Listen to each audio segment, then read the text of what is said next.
दोस्तों, अगर आप अपनी 20 या 30 में हैं और आपके मन में सच में करोड़पति बनने का सपना है, तो आज की वीडियो आपके लिए ब्लूप्रिंट है। यहाँ हम किसी जटिल फॉर्मूले या बोरिंग थ्योरी की बात नहीं करेंगे, बल्कि उन सिंपल लेकिन पावरफुल रूल्स पर चर्चा करेंगे जो हर बड़े इन्वेस्टर को अमीर बनाते हैं। वीडियो के अंत तक आपको साफ समझ आ जाएगा कि कैसे इन छोटे छोटे कदमों से आप भी आने वाले 15 से 20 सालों में करोड़ों का वेल्थ बना सकते हैं। सबसे पहले ग्राउंड रियलिटी समझिए। आज भारत की आबादी 140 करोड़ से ज्यादा है, लेकिन हैरानी की बात यह है कि सिर्फ 1% लोगों की नेटवर्थ 4 करोड़ रुपए से ऊपर है और केवल 5% लोगों की नेटवर्थ 1 करोड़ से ऊपर है। इसका मतलब ये है कि करोड़पति बनना सुनने में जितना आसान लगता है, असल में उतना आसान नहीं है। लेकिन खुशखबरी यह है कि असली वेल्थ कंपाउंडिंग के सिर्फ 3 नियम होते हैं। पहला, आप कितना पैसा इन्वेस्ट कर रहे हैं। दूसरा, आप कितने समय तक उसे निवेशित छोड़ रहे हैं। और तीसरा, मार्केट उस दौरान कितना रिटर्न देता है। इनमें से पहले 2 पूरी तरह आपके कंट्रोल में है, इसलिए असली फोकस स्किल्स बढ़ाने पर होना चाहिए ताकि इनकम बढ़े, और इनकम बढ़ेगी तो निवेश भी ज्यादा होगा। वॉरेन बफे का एक बहुत मशहूर कोट है। उन्होंने कहा था, rule number 1, never lose money. Rule number 2, never forget rule number 1। मतलब अगर आप लंबे समय तक खेल में बने रहते हैं तो मार्केट खुद आपको रिवार्ड करेगा, लेकिन अगर आपने कर्ज या ओवर रिस्क लेकर बड़ी गलती कर दी तो आप मैदान से बाहर हो सकते हैं। इसलिए सबसे पहला नियम है, अपनी पूंजी बचाइए। आजकल हर जगह EMI, बाय नाउ पे लेटर और क्रेडिट कार्ड ऑफर्स दिखाई देते हैं, लेकिन समझ लीजिए, ये सब लंबे समय में एक बड़ा ट्रैप है। क्रेडिट कार्ड सिर्फ सुविधा के लिए है, न कि उधार पर जीने के लिए। हमेशा बिल को ड्यू डेट से 1 हफ्ता पहले चुका दीजिए।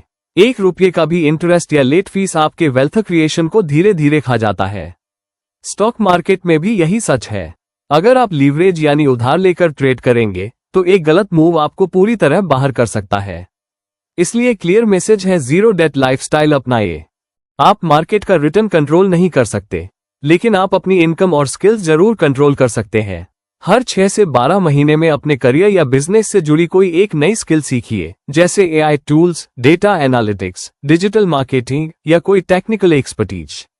जितनी ज्यादा स्किल्स होंगी उतनी ज्यादा इनकम बढ़ेगी, और जब इनकम बढ़ेगी तो आपकी सेविंग्स और इन्वेस्टमेंट्स भी बढ़ेंगे। याद रखिए, कंपाउंडिंग तभी तेज चलेगी जब आप लगातार ज्यादा पैसा डाल पाएंगे।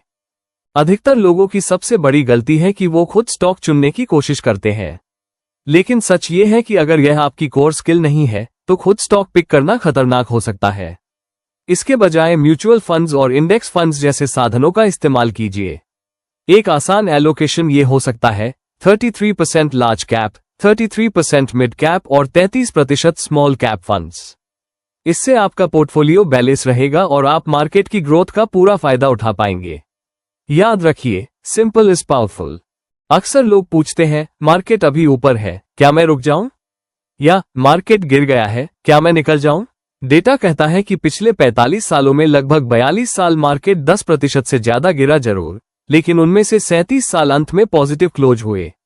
इसका मतलब है कि गिरावटें हमेशा आती हैं, लेकिन वो अवसर होती हैं। तो स्ट्रेटजी सिंपल है, SIP कभी बंद मत कीजिए। जब मार्केट में डर हो और सभी बेच रहे हो तब थोड़ा और निवेश कीजिए। जब सब लोग लालच में खरीद रहे हो और मार्केट रिकॉर्ड हाई पर हो तब शांति से बने रहिए। यानी फेयर के समय ग्रीडी बनिए और ग्रीड के समय फेयरफुल।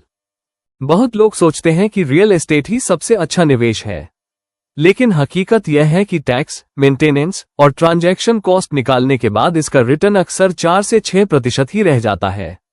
कई शहरों में रेंटल यील्ड सिर्फ 2 से 3% है, यानी किराया सस्ता है, EMI महंगी।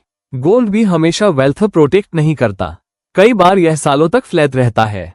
लॉन्ग टर्म में इक्विटी यानी स्टॉक्स और म्यूचुअल फंड्स ने सबसे ज्यादा तेज कंपाउंडिंग दिखाई है। इसलिए पहले अपने पोर्टफोलियो में फाइनेंशियल एसेट्स बनाइए। घर तब खरीदिए जब आपकी बैलेंस शीट मजबूत हो। बहुत से लोग कहते हैं, अरे उस स्टॉक ने 5 टाइम्स दे दिया, मैं चूक गया। यही फोमो यानी फियर ऑफ मिसिंग आउट आपकी सबसे बड़ी गलती है। दूसरों की हाइलाइट्स देखकर अपने पैसों का फैसला मत कीजिए। पर्सनल फाइनेंस का सबसे अहम शब्द है पर्सनल। और हाँ, रोज म्यूचुअल फंड NAV या स्टॉक प्राइस मत देखिए। अगर आप खुद को ओनर समझेंगे, इन्वेस्टर नहीं, तो आप लंबा होराइजन रख पाएंगे। दोस्तों, पैसों का असली मतलब तभी है जब हेल्थ और फैमिली आपके साथ हो। अगर आप पैसे कमाने के चक्कर में हेल्थ खराब कर देंगे या फैमिली को समय नहीं देंगे तो वेल्थ का कोई महत्व नहीं रहेगा। इसलिए एक नियम बना लीजिए, हर 6 महीने में एक वेकेशन जरूर लीजिए। रोजाना 30 से 40 मिनट अपनी हेल्थ के लिए जरूर निकालिए, क्योंकि वेल्थ तभी मजेदार है जब हेल्थ भी स्ट्रांग हो। 5 mini rules of wealth. 0 debt lifestyle अपनाए, कोई EMI या लीवरेज नहीं। सिप्स को कभी बंद मत कीजिए, चाहे मार्केट ऊपर हो या नीचे। Keep it simple, index funds, basic allocation और लंबा समय। बाय लो, सेल हाई आसान लगता है, लेकिन करना मुश्किल है। इसलिए डिसिप्लिन बनाए रखिए, दूसरों को देखकर मत भागिए। अपनी जरूरत और अपना गोल पहले तय कीजिए। घर कब खरीदना चाहिए, ये सवाल बहुत लोगों का होता है। सीधा जवाब ये है, जब आपकी इन्वेस्टेबल एसेट्स मजबूत हो जाएं और EMI आपकी इन्वेस्टमेंट्स को क्रश न करे, तभी घर खरीदिए। उससे पहले रेंट पर रहना और बची हुई रकम को निवेश करना अक्सर ज्यादा फायदेमंद होता है। अगर आपने 30 से पहले निवेश शुरू नहीं किया तो कोई दिक्कत नहीं। 30 के बाद आपकी इनकम आमतौर पर बढ़ी हुई होती है। अगर आप डिसिप्लिन और एग्रेसिव सेविंग्स के साथ निवेश शुरू करेंगे तो आप खोया हुआ समय पूरा कर सकते हैं। तो अब आपके लिए साफ प्लान है, सैलरी डे पर ऑटो SIP चालू कीजिए। हर साल अपनी इनकम बढ़ाने पर ध्यान दीजिए। डेट फ्री रहने का नियम बनाइए। और सबसे जरूरी, जब मार्केट में डर हो तभी थोड़ा ज्यादा निवेश कीजिए। बाकी सब कंपाउंडिंग खुद अपने आप जादू करेगी। Keep it simple, stay in the game, compounding will do the rest.